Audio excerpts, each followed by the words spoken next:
this is Christy and Europe and welcome again to my mini vlog. For today's video nga ay sobrang excited kami kasi mamimit namin yung kaibigan namin. Pero bago nga lahat-lahat makarating kami sa pupuntahan namin ay hindi talaga mawawala yung aberya, late, ay na lang talaga. By the way, dahil ilang pabalik-balik nga kami sa bahay nila ni Janelle, sa wakas nakarating na din kami sa pupuntahan namin at sa imimit namin.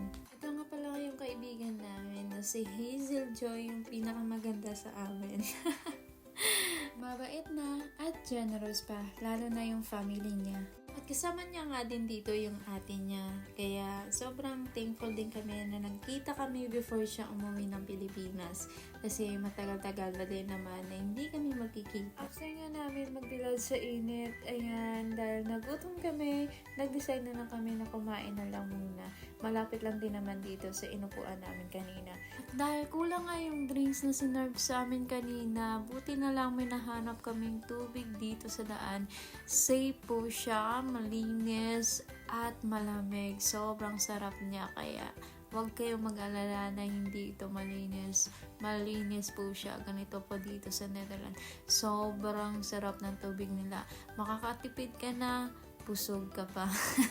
Saan ka pa?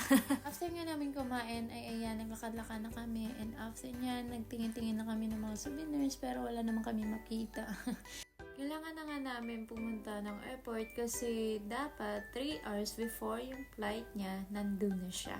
Para hindi siya maiwanan. Baka kasi lalipad siya na walang pakpak.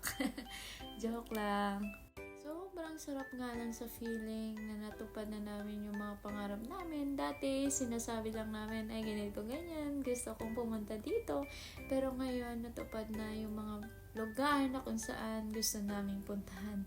Kaya nakaka-bless lang at sobrang thankful din kami kay Lord kasi hindi niya kami pinapabayaan. Andyan siya palagi, nag-encourage sa amin. Minsan may hindi pagkakaunawaan pero iba talaga pag may Jesus ka kasi nagre-remind kayo sa isa't isa. Yun lang yung pinakamaganda pag center si Jesus sa life natin. Kaya sa may mga kaibigan siya, mahalin at i-appreciate natin lalo't na malayo tayo sa mga family natin. Kaya i-pray din natin kung sino yung mga taong ipapadala ni Lord na magbibigay encouragement sa atin at magpakilala pa ng lubos sa Panginoon. Kaya thankful din ako sa mga friends ko na andyan sila palagi nag-i-encourage sa akin, lalo na minsan nag-i-emote.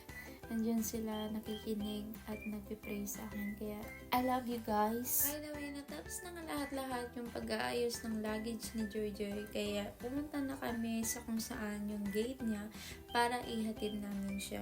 Nagre-reklamo pa nga siya kasi sobrang dami niyang suot. Kasi yun nga, syempre technique. O siya, hanggang dito na lang. Thank you for watching and God bless everyone. Bye!